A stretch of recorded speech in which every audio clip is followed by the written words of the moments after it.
we'll hold up a little bit.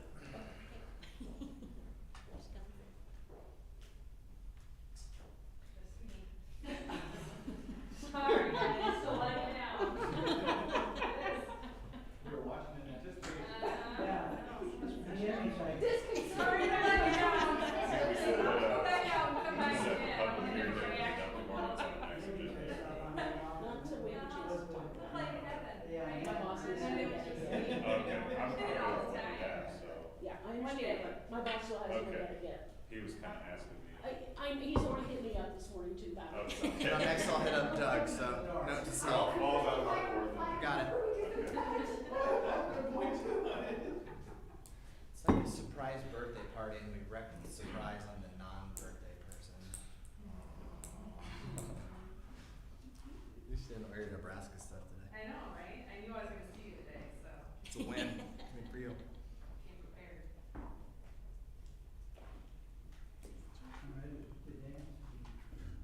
Might be your part.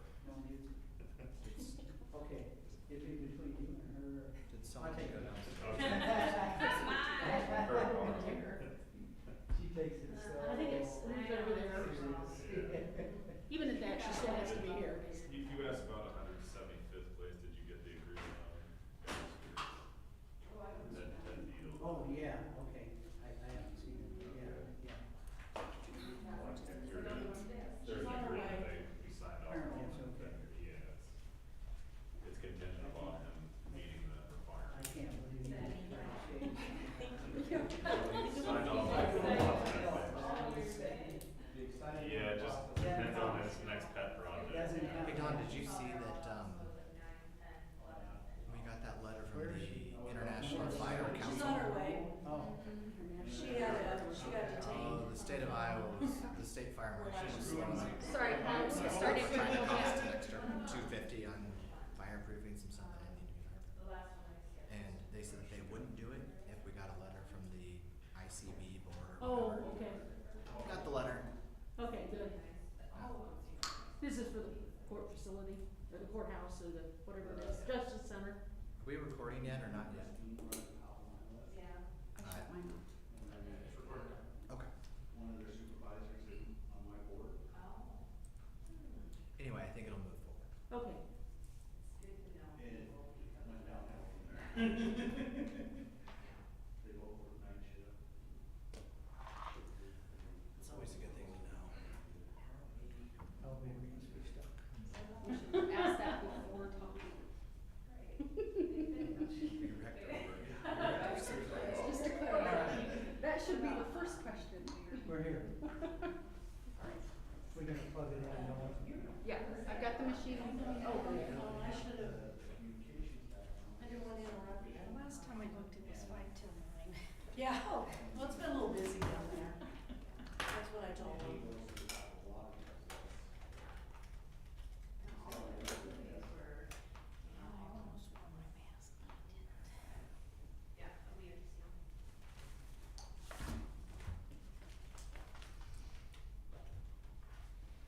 And I'm ready. You ready? Yep. We'll rise for the pledge, please. I Pledge allegiance to the flag of the United States of America and to the republic for which it stands, one nation, under God, indivisible, with liberty and justice for all. Tracy, if you'll kindly do roll call. Show. Here. McIntyre. Here. DeCook. Here. Are there any agenda deletions? Seeing none, our first item on the agenda is consent agenda. A, claims. Do we have a claims number? I do not have it in my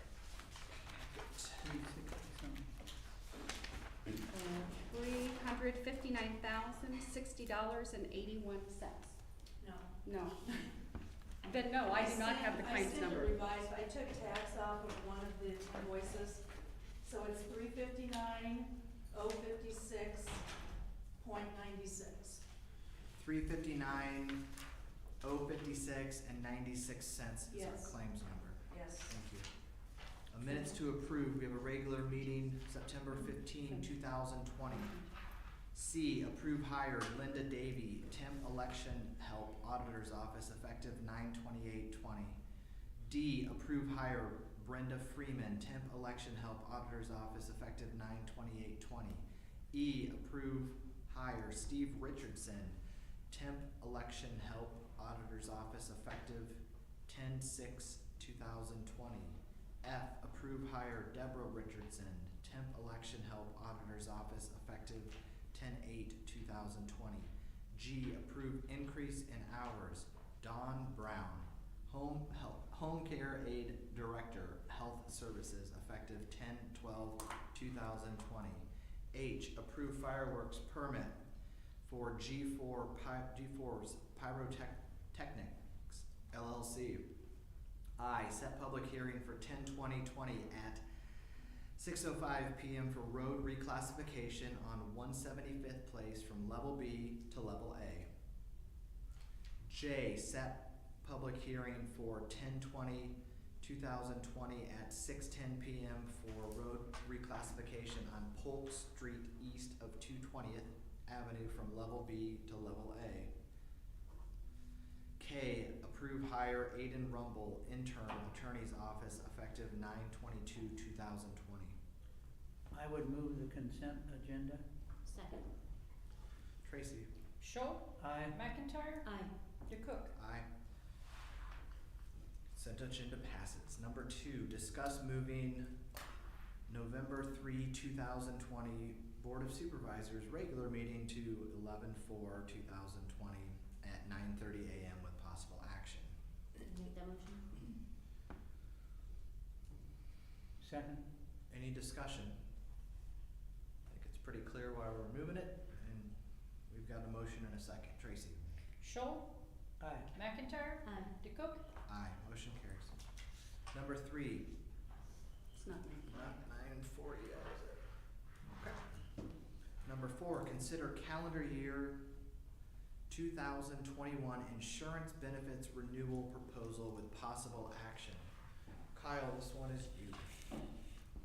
Yeah, good morning, everybody. Thanks for having me. I believe you have a packet of information related to the 2021 renewals. So I thought I would just take a quick 5 minutes, if it's okay, and go over high-level claims review. Also touch base on the actual renewal increase and answer any questions that you guys might have. If you flip into page 3 of your packet, just a quick look at history of cost. You can see year to date, bottom right hand corner, running at about a 73% loss ratio. I think the important thing to note really on this page, if you look at really April, May, and June, we certainly at the county saw kind of this, ultimately what we're calling the COVID effect of, folks not necessarily going for elective procedures and doing some other things. Naturally, continuations of prescription drugs and other things continue to have claims, but you can see, really in April, May, and June, we had, some of our better claims months, and I think largely due to really the COVID effect. We've kind of right-sized a little bit in July and August, and I think you anticipate as an industry that ultimately people that weren't able to get their knee replaced in June are still going to need their knee replaced. So certainly expect to see, claims normalize through the remainder of the year, but all in all, running pretty well. Page 4, I won't take a lot of time, but just for your information, overall what is driving the cost in terms of location service. And I think the easiest way to look at this is in the graph on the bottom right. 32% of our overall claims are being driven by prescription drugs. Had the opportunity to review, some more detailed claims information with Megan and Tessa and others here a month or so ago, and the county by and large, we have a lot of frequency of specialty medications, which drives up that overall prescription drug cost. The average cost for a specialty drug is anywhere from $6,000 to $9,000 a month. So certainly impacting the overall health plan, but on the other side, these are prescriptions that, really it's a difference in quality of life of somebody being able to come to work and maybe somebody being out on a disability. So, You can see 33% of our overall claims driven by prescription drugs, 24% through the outpatient, 26% through inpatient, 16% through office visit. The one trend that we have seen with COVID is the office visit, continuing to people learn and leverage doctor on demand and other virtual forms of care, with a lot of providers, offering their own virtual medicine during the pandemic. So hopefully that's a trend we'll continue to see. It's certainly the lowest cost to care, and hopefully we'll see that kind of continue. As you look at page 5, again, really pharmacy spend, you can see about 86% or 87% of our prescriptions through the plan are generic in nature. I think by and large our employees are doing a really good job when they can of going to the lowest cost of prescriptions. The challenge that we have is the frequency of specialty drugs, which aren't necessarily gonna lead the plan spend. So to be 87% is probably as good as we're gonna get until some of the specialty frequency drops off at some point. If you flipped into page 7, a couple things as we go into the 2021 renewal. If you recall last year, we introduced the $2,800 high deductible health plan. So you can see the top graph ultimately shows the shift in membership that we've had. So we eliminated, last year the $750 plan. We replaced it with that high deductible health plan. And you can see that 43 of our employees, or their families enrolled in that high deductible health plan. So, really a great percentage of people shifted into that high deductible health plan, which ultimately I think, it drives sustainability in our overall cost, and I think has had an impact on the favorable renewal that we're seeing this year and that we're going to review. But ultimately, you can see certainly that we've shifted enrollment. This has kind of been in the works, for 5 or 6 years, really getting our plan in a position to be financially sustainable, at the same time offering, really competitive and a strong benefit offering. So commend you guys for the work that you've done over the last 4 or 5 years to make an incremental change to I think really right-size the plan. You can see too, the other thing I'll point out on this page, 41% of our contracts are full family, 11% employee and children, and 18%, with a spouse. So 70% of our overall membership are insuring either spouse and or kids. Naturally, that goes to tell us that our plan continues to be the plan of choice for families, which I think ultimately means it's very, very competitive. So you can see, that's remained relatively stable, but ultimately continue to ensure a lot of belly buttons on the plan. As a reminder, our 3 plan designs on page 8, so kind of where we are, $1,000, $1,500 HMO plans, and then our high deductible health plan, which is on Walmart's PPO, so the Alliance Select plan. So continue to offer a plan with broad national coverage and I think convenience of going to a Mayo Clinic or another provider outside the state of Iowa. So I think a great mixture of overall plan designs. Page 9 really gets into the bottom line. You can see there, middle right-hand side, ultimately Walmart has presented just under a 2.7% increase. I think this is very favorable. We talked in our meeting about a month ago. Walmart is using about 8% medical trend. So to come in, really certainly below that, I think is a good thing. It's a testament to the decisions our members are making and controlling the overall claims impact. If we, excuse me, actual cost impact to the county, and we'll look on the next page. I won't go through all the numbers, but if we pass along that 2.6% increase, ultimately share that with employees, the impact to the county really is about a $51,000 impact. So ultimately, Warren County's contribution, going from just under 1.9 million to just 1.94. or a $51,000 overall impact. Page 10 then looks at employee contributions. So really simply a lot of numbers on this page, but if you look at, let's just take the employee premium, the EE premium. Under the current 2000, you can see the number 8577. So if we renewed as is, did nothing different, that employee's premium would go up to $87 a month. Conversely, down at the bottom in the high deductible health plan, you know, the employee's going from $1155 to $1193, or a full family $122 to $126. So a very minimal impact to employee rates as we think about it that way, and an overall impact of $51,000 to the county. Any questions? You know, we talked a lot in our committee meeting about a month ago. Do we want to make any sort of changes? Do we want to do anything? And I think the general consensus, you guys can correct me if I'm wrong, but I think it was to recommend renewing as is, keeping the plan designs the same. We made quite a few changes last year, so kind of keep some of that stability with employees and ultimately make it easy, as we know it's been a challenging year for a lot of people. So that's, I believe, what's in front of you today with the overall medical renewal. I think good news, if you look at pages 11, 12, and 13, no changes to our dental, no changes to our vision, and that's in plans and or rates, and then no changes to any of our ancillary, life, disability, accident, critical illness plans as well. So the only rate impact this year would be to the medical plan. Great news. And I'm happy to answer any questions that anybody has.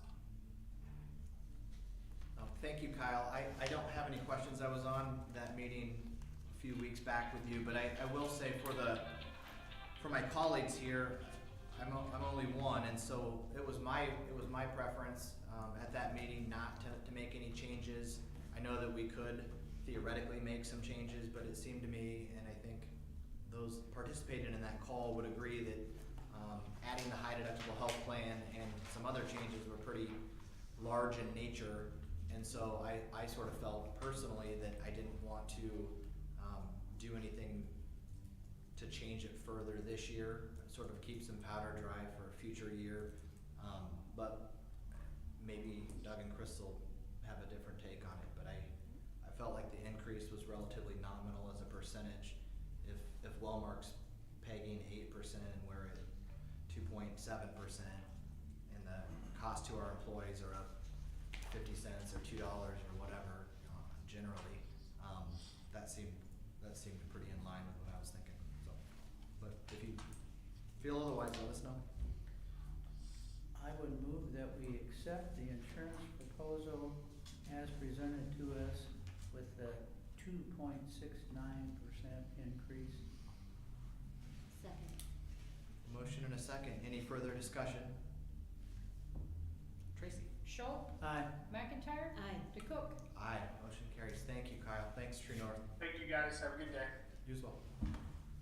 All right, we're gonna circle back to number 3. I've got 9:49. We've got a public hearing regarding sale of county owned property, parcel number 29000100249 with possible action. I think it's 170.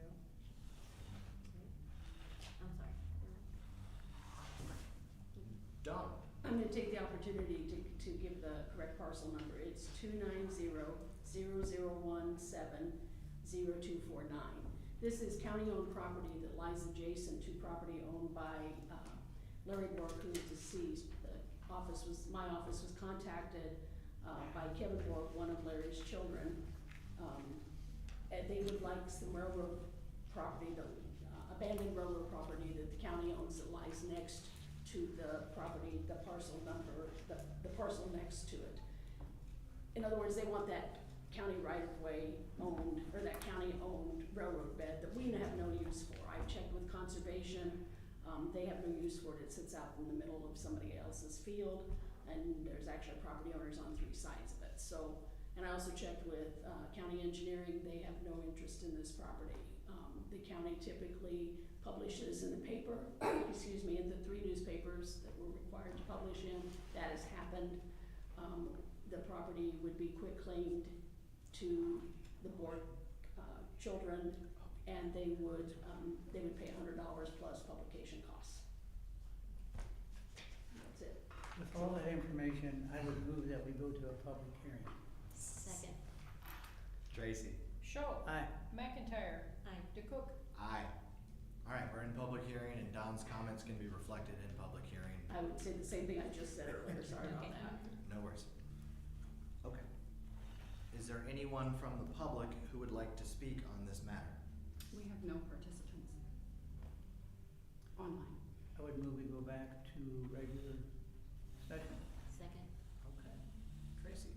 Schultz. Aye. McIntyre. Aye. DeCook. Aye. Alright. I would move that we accept the offer for the purchase of the right-of-way agreement for project number, Well, we're on 3.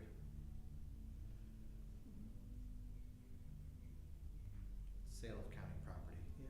That's wrong on the agenda. Can you give me that parcel number? I sure can, sorry. Nope, that's fine.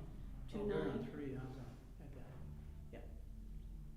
29001 70249. I have 3 zeros. Yes. 29. 000.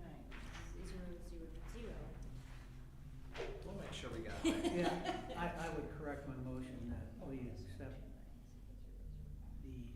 what am I trying to say? Yes, accept the sale of county property owned partial number, Whatever parcel. whatever, Right. yeah. The unused railroad bed. Okay, we have a motion. And a second. Any discussion? Tracy? Schultz. Aye. McIntyre. Aye. DeCook. Aye, motion carries. Thank you. Alright, number 5. Consider offers to purchase right-of-way agreements for project number LBRB 1709-7391 and authorize chair to sign with possible action. This is right of way for a bridge replacement on 140th, just south of Scotch Ridge. Total right of way, to put a larger structure in, it's a precast box culvert, about 0.16 acres of right of way. So if there's any more questions on that, I can take those. Cost is $450. This one's, total is 800 on this one. Okay, 450 and 300 Yep. and $50. got it.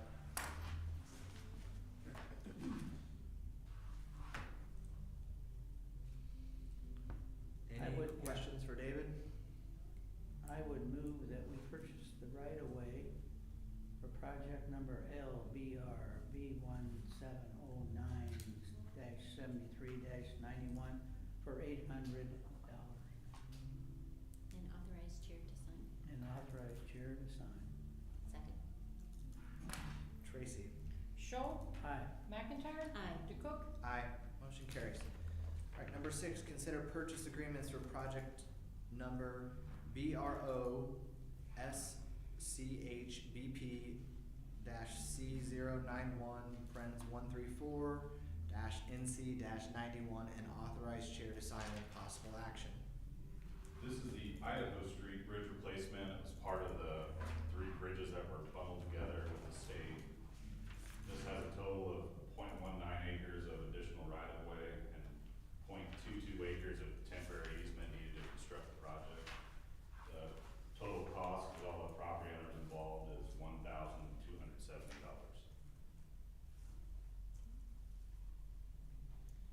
Well, I'll make the motion to purchase the right-of-way for project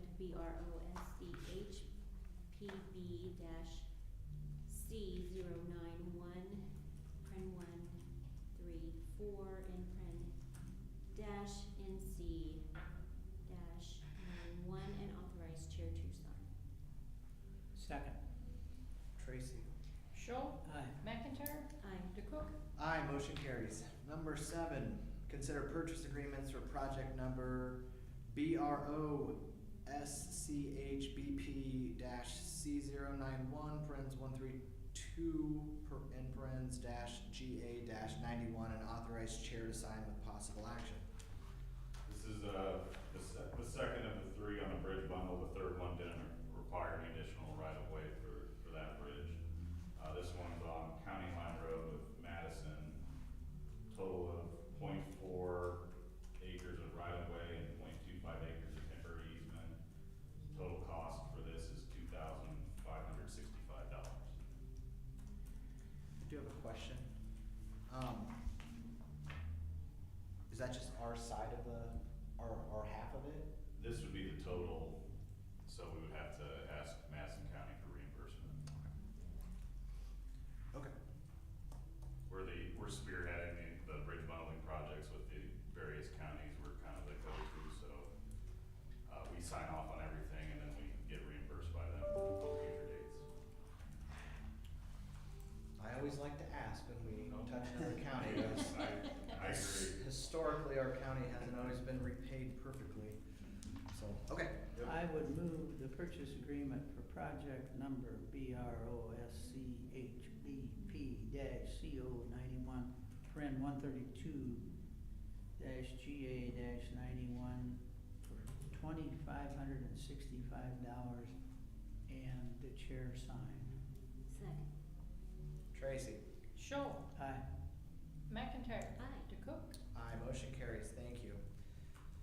All right, David, it looks like this might be your last one. Number 8, consider speed limit change to 40 miles per hour on 173rd Avenue from Highway G58 to 0.05 miles north with possible action. So this is another road where we have a higher density of houses being built. There's some entrances out there that don't currently meet the 500-foot site distance requirement, so we feel it's safer to reduce the speed limit on this road and recommend a 40 mile per hour to cover some of those entrances. And it's currently 55, but not 55 during the day and 50 at night. So it's not posted. I'll make a motion to change the 40 mile per hour on 173rd Avenue from Highway G58 to 0.05 miles north. Second. any discussion. I have another question for you, sir. Yeah. 0.05 of a mile. It should read 0.5 miles. Okay. If That you just have- seemed like- Yeah, that's-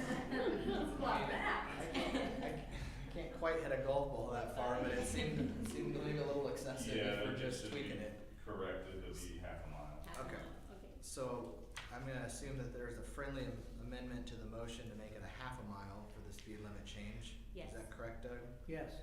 And we have a second on that, Crystal? Absolutely. Okay. Tracy?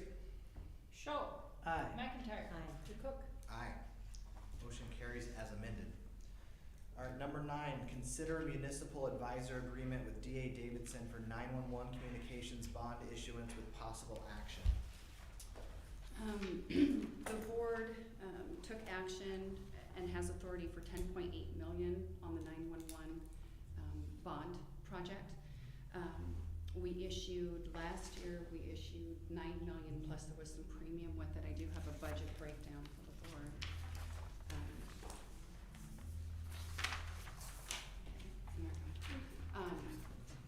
So I'm still working with the 911 project to kind of finalize what we think that final budget will be. There's been some items that popped up. We did build some, that 10.8 was because we built in some contingency for things that may come up. We've had some of those things come up.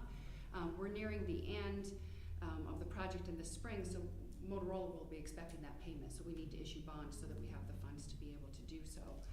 However, there are a few items that are still unknown. We do believe pending, Murphy Tower remediation and Norwalk detuning are possible things that are in the future. And then I believe there's another item that we don't quite have a cost estimate on. But with the breakdown that we have so far, the total project would come to about 10.7. because we have the not to exceed bonds were authorized in June of 2019 for 10.8. We issued on 12/30, 9,080,000. There was natural premium on top of that for about 917. We've earned some interest on those bonds. I estimate it'll be about 75,000 by the time it's all said and done. So at this point in time, I think the board will only need to issue $1 million worth of bonds and not the full 1.7 because of those natural premiums that happened. So once I finalize the budget and get that all tied together, then we'll move forward with that amount. However, to get started going down the road, we need to work with D.A. Davidson. Our municipal advisor agreement with D.A. Davidson is what's included in your packet. Their fee is $14,500 for that municipal advisory services, like we've had them do with the rest of our bonds.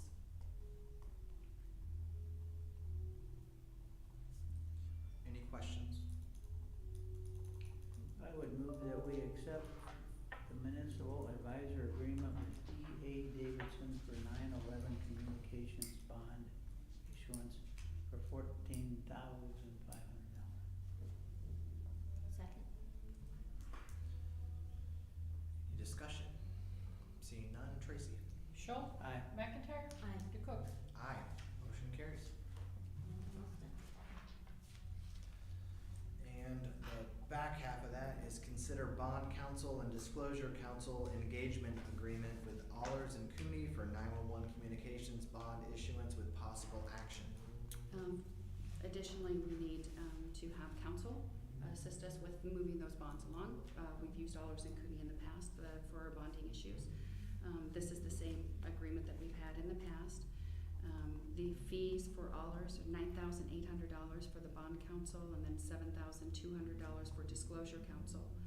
And then they do have included up to $750 in costs, mailing costs, that kind of thing. So it would be no more than $18,000 with Allers and Cooney's to have them serve as our counsel for this bond issuance. Make a motion to accept Allers and Cooney as our bond attorneys. Second. Any discussion? Tracy? Schultz. Aye. McIntyre. Aye. DeCook. Aye. Motion carries. All right, number 11. Thank you, Tracy. Excuse me, and Megan and Tracy. You're both doing a good job. All right, supervisors report. Number 11. Crystal, would you like to go first? Thank you. Attended the Mid-Iowa Development Fund Board of Directors meeting. We have a new director. Aging Resources, Board of Directors meeting. We had a special Board of Supervisors meeting in there. Supervisor Continuing Education Committee, best practices when working with LBGT, older citizens, Safety Committee, Communications Supervisor Workshop. Thank you. Doug? Like all of us, I had a few citizen concerns. I had a Warren County Economic Development meeting, city, Heartland RC&D. That's all I can remember. Perfect, thank you. And mine, some constituent matters, worked with the engineer's office and David specifically on addressing at least one or two of those, to a good resolution. And, I will tell you, David, that, there was a follow-up and they were exceedingly happy with the fix, so thank you. Met with Shive, with Mr. Lewis on a couple issues. One was the FF&E issue, which is gonna be coming back before us shortly.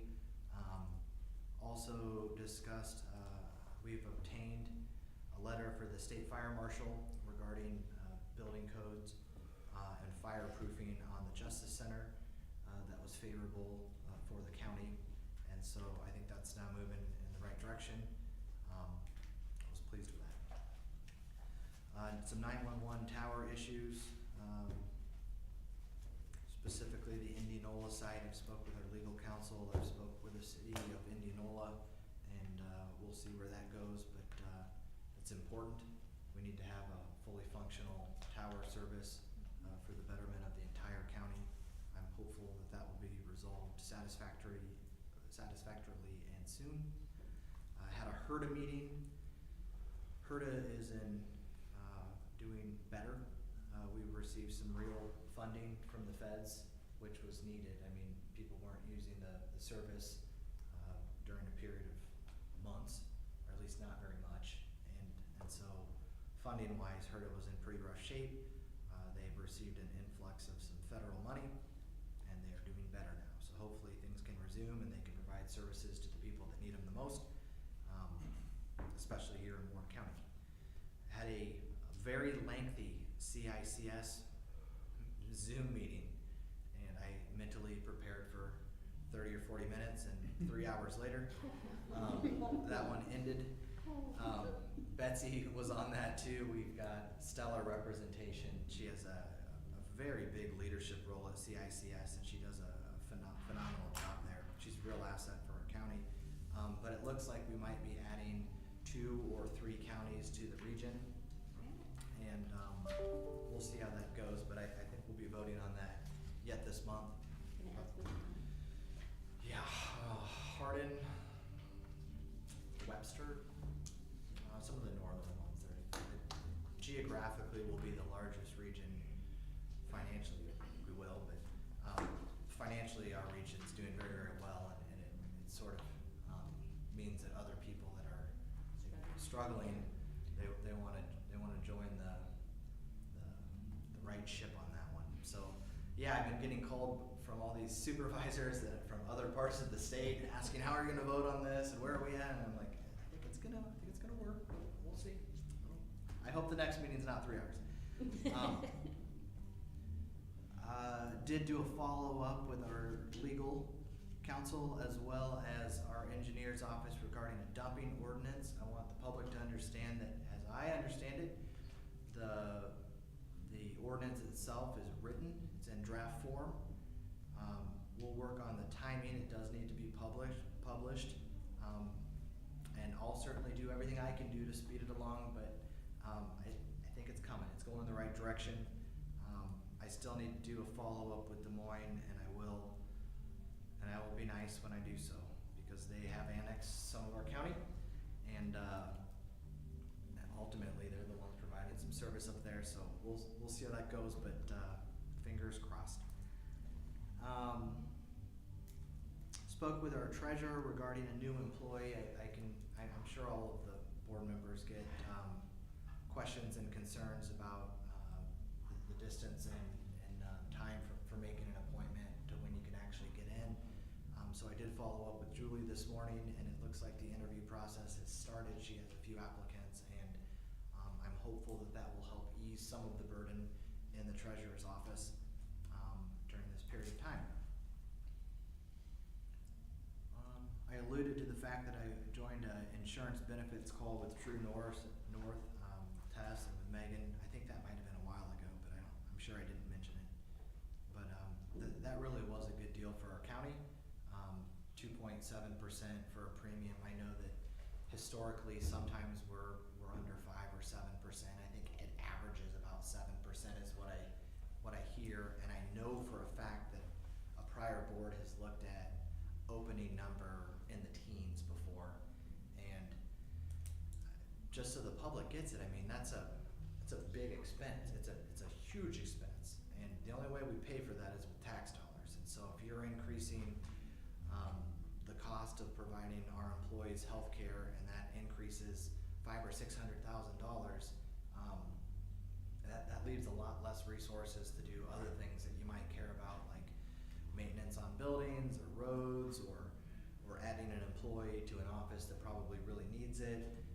And so I was pretty pleased with a $51,000 increase in a sub 3%, because insurance is not inexpensive and it doesn't generally go down in cost. And then lastly, I will give a real hat tip to Jim Priebe, who retired from conservation this month and very recently. He really did a phenomenal job over a course of, I think, over 3 decades. Warren County has some beautiful ground. I think everyone knows that, but we also have a focus on trying to have recreational places for people. his final project, and it was a big one.